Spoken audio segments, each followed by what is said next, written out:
предлагать варианты. В какой части мира мусульман притесняют больше всего? Ваше предложение. Где? Мьянма. Палестина. По моим сведениям, наихудшее положение мусульман сегодня мы наблюдаем в провинции Синьцзянь, Китай. Я говорю о мусульманах-уйгурах. Да, действительно, мусульман жестоко притесняют в Мьянме, в Палестине. Однако в Китае притеснение и издевательства над нашими братьями и сестрами достигли совершенно иного уровня. В Палестине мусульмане хотя бы могут совершать молитву. Они могут произносить Аллаху Акбар. Они могут поститься. Могут читать Коран. Могут наполнять свои сердца верой. Да, они живут в притеснении, без сомнений. Однако в Китае власти стараются подчистую искоренить исламскую веру у уйгуров. Если вы знаете историю, то в середине 20 века территория под названием Туркестан была оккупирована и разделена соседними странами. Одна из ее частей была захвачена Китаем и названа Синьцзянь. Население этого края – это тюркоязычные мусульмане, и исторически эта область называется Восточный Туркестан. Так вот, китайские коммунисты захватили эту область и сделали ее частью Китая. Незаконно сделали. К сожалению, многие страны так поступают. Вы легко отличите этих людей, уйгуров, от китайцев. Достаточно посмотреть на их лица и сказать, что это не китайцы. Кстати, мы не имеем ничего против китайцев. Однако Аллах Свят Он и Велик благословил эту землю, землю уйгуров, минеральными ископаемыми.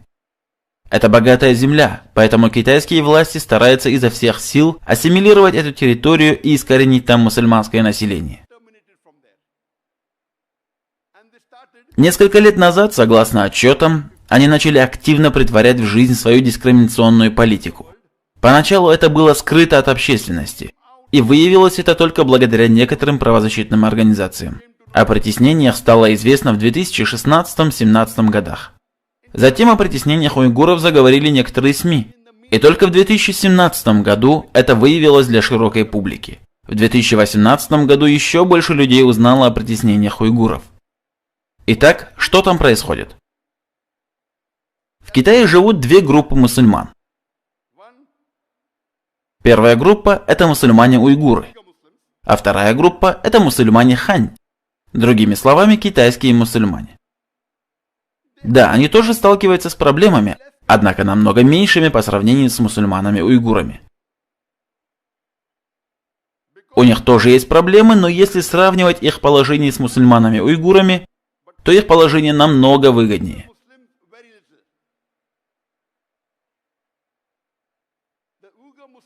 Сегодня большинство уйгуров не могут совершать даже молитву.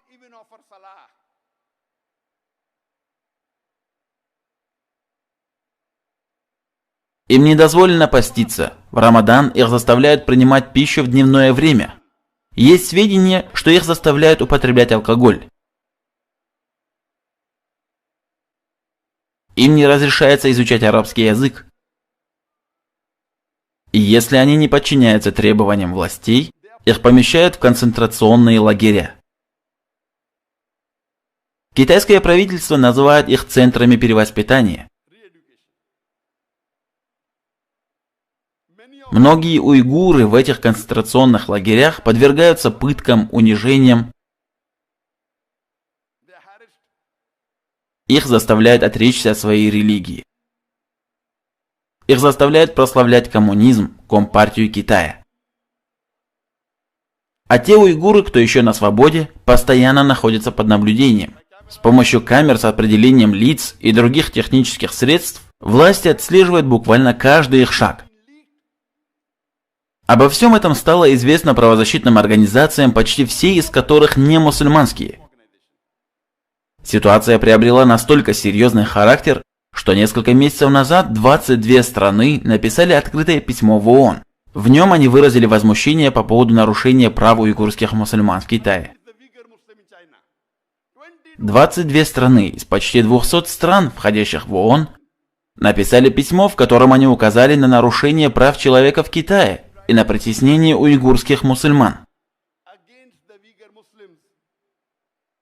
И знаете что? Среди этих 22 стран не оказалось ни одной мусульманской страны.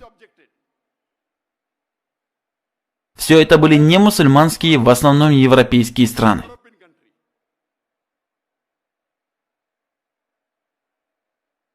Разве это не позор для нас? 56 стран. 1/4 из всех стран мира – это страны, где большинство населения мусульмане. Только 22 страны ООН выразили протест по поводу нарушения прав человека в Синьцзяне.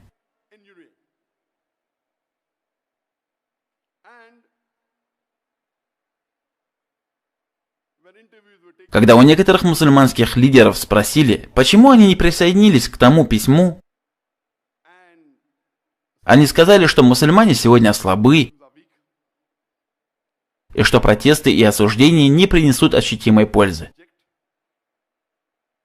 Говоря по правде, они могут быть правы. Поскольку если они не протестуют и молчат, они, возможно, применяют одно правило в шариате, которое звучит примерно так: дозволение малого вреда, чтобы избежать большего вреда. Исламский шариат позволяет нам оставлять меньший вред, чтобы избежать большего вреда. Другими словами, если вы думаете, что протесты, возмущения, санкции не принесут результатов, а наоборот приведут к ответной реакции и у вас самих начнутся проблемы, то вы выбираете молчание. Не имея возможности остановить зло рукой или высказаться языком, вы молчите и своим сердцем выражаете неприязнь и возмущение. Это в том случае, если вы уверены, что ваши активные действия могут привести к жестким ответным действиям, которые могут навредить вам. Вы принимаете решение молчать. Шариат дозволяет вам это. Но неужели среди 56 исламских стран ни у кого не хватило смелости? А у 22 немусульманских стран она почему-то нашлась. Но это еще не все. Знаете, что еще более обескураживает и ошеломляет? Что спустя несколько дней 37 стран написали другое письмо в ООН, в котором они заявили, что политика Китая в отношении уйгур оправдана, что они на самом деле не притесняют мусульман, что они не нарушают права людей, а наоборот просвещают уйгуров, что действия китайских властей – это борьба с терроризмом. 37 стран подписали это письмо, и из этих 37 стран 15 стран – мусульманские страны. То есть более 40% стран, поддержавших действия Китая и утверждающих, что политика Китая против мусульман правильна и оправдана, и что пытки и унижение уйгурских мусульман – это правильно, что это борьба с терроризмом, 40% из этих стран – мусульманские страны.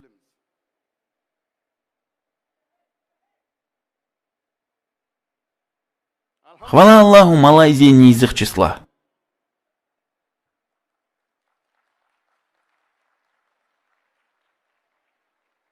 Я не собираюсь называть имена этих стран, подписавших это письмо.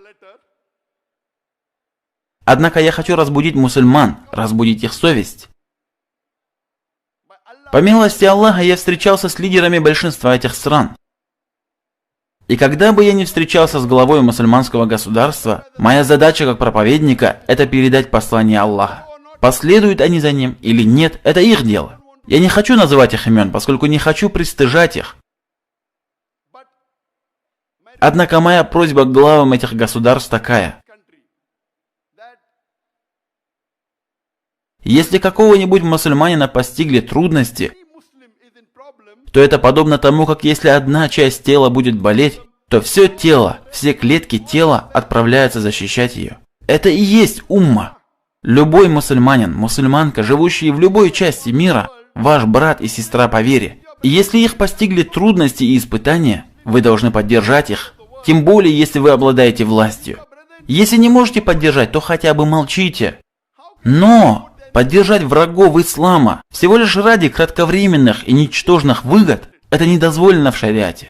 Да, в некоторых случаях хранить молчание – это допустимо. Если вы слабы, если вы боитесь жестоких последствий, возможно, у вас самая низкая степень веры. Однако поддерживать неверных, убивающих ваших мусульманских братьев, пытающих их, держащих мусульман в лагерях. Как такое возможно? Я не ученый, я проповедник. Задача проповедника – это слушать ученого и передавать его слова простым людям. Ученый может быть очень образованным, досконально знающим про ислам, а работа проповедника – это понять слова ученого и простым языком передать их основным массам людей. Я говорил это 2 дня назад.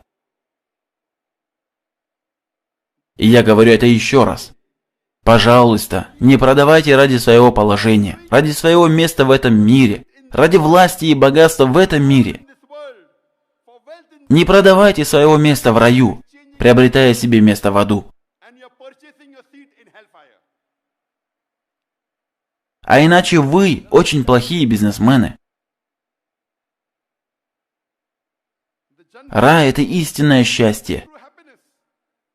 Я подробно говорил об этом на прошлой лекции. Что же происходит с мусульманской уммой? Мы становимся все хуже и хуже. Было время, когда мусульмане находились на вершине мира. Когда Коран только не спосылался, на мусульман смотрели свысока. Это было время, которое называется джахилия, период невежества. Люди были невежественными. Затем Аллах ниспослал Коран и сделал мусульман факелами для этого мира. Европейцы называют время между 8 и 12 веками темными временами. Темными для них, а не для нас. Достижения, которых достигли мусульмане в науке, технологиях, просто феноменальны. Мы были на вершине мира. Сегодня мусульман огромное количество. Более 25% мирового населения – это мусульмане. Нас более 1,5 миллиарда. Однако на нас опять смотрят свысока. Нас притесняют, нас критикуют. Мы не можем ничего сделать. Почему? В те времена, во времена сподвижников, во времена праведных халифов, мусульмане были близки к Корану и Сунне. Сегодня мы очень далеки от Корана и Сунны. В те времена у нас не было никаких богатств, мы были очень бедны. Однако у нас была вера, наша религия. Сегодня мусульманские страны самые богатые в мире. У нас есть черное золото. Тем не менее, на нас смотрят свысока, нас презирают. Знаете почему? Потому что мы отдалились от Корана и Сунны. Я прошу моих братьев и сестер по всему миру. Эта лекция будет транслироваться по всему миру, и хвала Аллаху за это. Посредством YouTube, где у нас более 1 миллиона подписчиков, через мой Facebook, где у нас 17,5 миллионов подписчиков, а также посредством каналов Peace TV на английском, у которого 100 миллионов зрителей, Peace TV Urdu 80 миллионов зрителей, Peace TV Bangla 50 миллионов зрителей и Peace TV на китайском 20 миллионов зрителей. Всех вместе более 200 миллионов, как минимум 100 миллионов посмотрят эту лекцию, иншаллах. Машаллах, мне сказали, что сегодня здесь собралось более 100 тысяч человек на этом стадионе. Это люди, сидящие на поле, на трибунах. Более 100 тысяч.